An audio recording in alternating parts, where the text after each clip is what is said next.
আলহামদুলিল্লাহ। আজ রমজানের আগের জুমার রাত। আল্লাহ সুবহানাহু ওয়া তাআলার এই মহা চারটি শক্তিশালী নাম যদি কেউ দুইবার পড়ে, তার মনের সকল আশা পূর্ণ হবে এবং আল্লাহ সুবহানাহু ওয়া তাআলা ওই ব্যক্তির জন্য দুনিয়ার সমস্ত রিজিকের দরজা আল্লাহ সুবহানাহু ওয়া তাআলা খুলে দেবেন। শুধু তাই নয়, তাকে এমন সকল জায়গা থেকে এমন সকল উৎস থেকে রিজিক দান করবেন, ধন সম্পদ দান করবেন, যা সে কোনোদিন চিন্তাও করেনি এবং কল্পনাও করেনি। আপনি শুধু নিয়ম মেনে আমলটি করবেন। জুমার রাত্রে আপনি যা চাইবেন তাই পাবেন, যদি আপনি নিয়ম মেনে সঠিকভাবে সঠিক পদ্ধতিতে আল্লাহ সুবহানাহু ওয়া তাআলার কাছে চাইতে পারেন। আল্লাহ তাআলা আপনাকে কখনোই খালি হাতে ফেরত দেবেন না। যেহেতু রমজান মাস চলে আসছে আর জুমার দিন এমন একটি সময় আছে যে সময় আল্লাহ তাআলার কাছে কোনো কিছু চাইলে আল্লাহ তাআলা তার বান্দাকে খালি হাতে ফেরত দেন না। হাদিস দ্বারা প্রমাণিত রয়েছে, ওই সময়টাতে আল্লাহ তাআলার কাছে যা দোয়া করা হয় আল্লাহ তাই কবুল করেন। তাই বলছি, না টেনে সম্পূর্ণ ভিডিও দেখার অনুরোধ রইল। আর যারা এখনও চ্যানেলটি সাবস্ক্রাইব করেননি, প্লিজ চ্যানেলটি সাবস্ক্রাইব করে পাশে থাকবেন। জুমার দিন বা জুমার রাত সপ্তাহের শ্রেষ্ঠ একটি দিন। এদিন আল্লাহ সুবহানাহু ওয়া তাআলার কাছে কোনো কিছু চাইলে আল্লাহ রাব্বুল আলামিন ওই বান্দাদেরকে খালি হাতে ফেরত দেন না। আর যেহেতু রমজান মাস চলে আসছে, রমজান মাসের আগের জুমার রাত আল্লাহ তাআলার কাছে আপনি চাইলে আল্লাহ আপনাকে নিরাশ করবেন না। আল্লাহ সুবহানাহু ওয়া তাআলা আপনাকে শীঘ্রই এমন কিছু দান করবেন, এমন কিছু দান করবেন যা আপনি কল্পনা করতে পারবেন না। আপনি খুশি হয়ে যাবেন, আপনার রব আপনাকে এমন কিছু দান করবেন। আল্লাহ তাআলা তার বান্দাদেরকে কখনোই খালি হাতে ফেরত দেন না। আল্লাহ তাআলার কাছে যদি সঠিকভাবে চাওয়া যায় আর সঠিক পদ্ধতিতে চাওয়া যায়, আপনি যা চাচ্ছেন আল্লাহ আপনাকে তাই দেবে। এটা আল্লাহর ওয়াদা, আর আল্লাহর ওয়াদা কখনোই বরখেলাফ হবে না। আপনাকে আল্লাহ সুবহানাহু ওয়া তাআলা এমন সকল জায়গা, এমন সকল উৎস থেকে রিজিক দান করবেন, টাকা পয়সা দান করবেন, আপনি চিন্তাও করতে পারবেন না। আপনার জন্য রিজিকের সমস্ত দরজা আল্লাহ সুবহানাহু ওয়া তাআলা খুলে দেবেন এবং আপনার ঘর থেকে অভাব, অনটন, দুঃখ, কষ্ট, দারিদ্রতা আল্লাহ সুবহানাহু ওয়া তাআলা দূর করে দেবেন। কখনোই আপনাকে অভাব অনটনে পড়তে হবে না।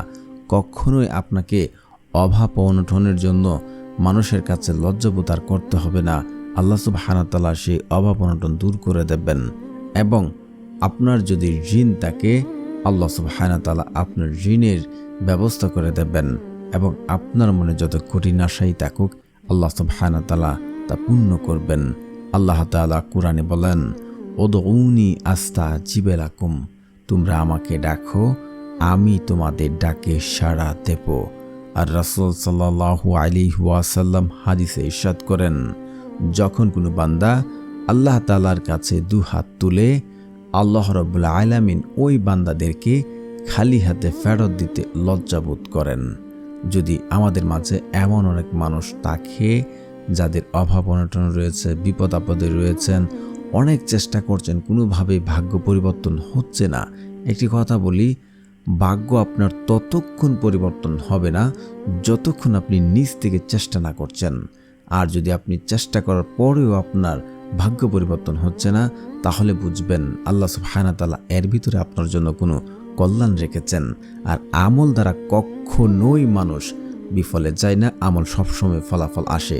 আপনি চিন্তা করবেন যে আপনি আমল করছেন কিন্তু কেন ফলাফল পেলাম না। হয়তো আপনি যে আমল করছেন আমলেতে কোনো ঘাটতি রয়েছে, আমলেতে কোনো সমস্যা রয়েছে, ত্রুটি রয়েছে, এজন্য আমি ফলাফল পাচ্ছি না। হয়তোবা আল্লাহ সুবহানাহু ওয়া তাআলার কাছে যা চাচ্ছি তার চেয়ে এখন যে অবস্থায় আছি এর ভিতরে ভালো কোনো কিছু রয়েছে, বা আল্লাহ তাআলা তার চেয়ে ভালো কিছু আমাকে দেবেন। এমন মনোভাব, এমন চিন্তা ভাবনা করে আপনাকে আমল করতে হবে। আর আল্লাহ তাআলার কাছে চাইলে আল্লাহ খালি হাতে দেন না। আপনি দোয়া করেছেন, আপনার দোয়া কবুল হয়েছে যদি আপনি এই চারটি শর্ত আপনি মেনে আমল করতে পারেন।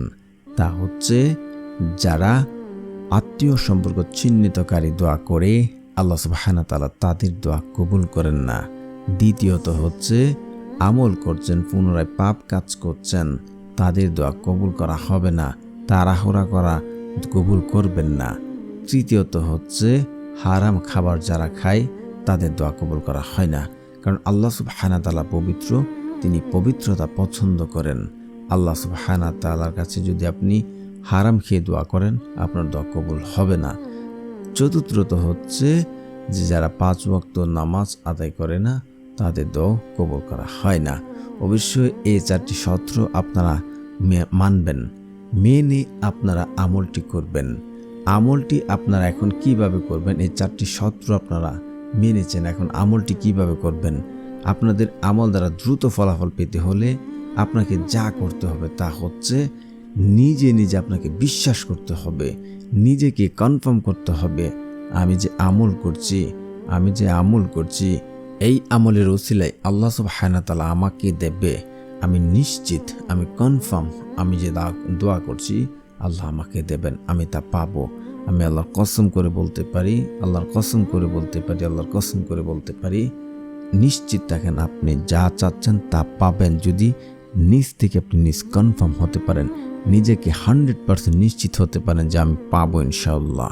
কারণ একটা হাদিস এমন আছে, বান্দা আল্লাহর প্রতি যেমন ধারণা করে আল্লাহ ঠিক তার সাথে তেমন আচরণ করে থাকেন। তো এ হচ্ছে আপনাকে ইয়াকিন এবং বিশ্বাস রেখে আমল করতে হবে। তারপর আপনারা উত্তম রূপে উযু করে ঘরে গিয়ে বসবেন, বসে জায়নামাজ বিছিয়ে বসবেন, বসে আপনারা 2 রাকাত নফল নামাজ পড়ে নেবেন। নফল নামাজ পড়ে আপনারা পড়বেন সুবহানাল্লাহ সুবহানাল্লাহ সুবহানাল্লাহ 100 বার পড়বেন। তারপর পড়বেন লা ইলাহা ইল্লাল্লাহ লা ইলাহা ইল্লাল্লাহ লা ইলাহা ইল্লাল্লাহ। তারপর আপনারা পড়বেন 100 বার ইস্তিগফার, আস্তাগফিরুল্লাহ আস্তাগফিরুল্লাহ আস্তাগফিরুল্লাহ আস্তাগফিরুল্লাহ আস্তাগফিরুল্লাহ পড়লে, আল্লাহ তাআলার কাছে ক্ষমা চাইলে আল্লাহ রাব্বুল আলামিন ওই বান্দার অভাব অনটন দূর করে দেন।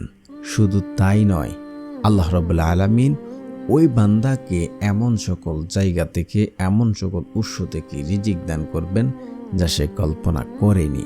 এবং আল্লাহ সুবহানাহু ওয়া তাআলা ওই ব্যক্তিকে, যদি সে দুনিয়ার কঠিন থেকে কঠিন বিপদে পড়ে যায়, দুনিয়ার ঝামেলায় পড়ে যায়, উদ্ধার হওয়ার জন্য পথ খুঁজে পাচ্ছে না, সেই সকল বিপদ আপদ থেকে উদ্ধার হওয়ার জন্য আল্লাহ সুবহানাহু ওয়া তাআলা তার কুদরতিভাবে পথ ব্যবস্থা করে দেন।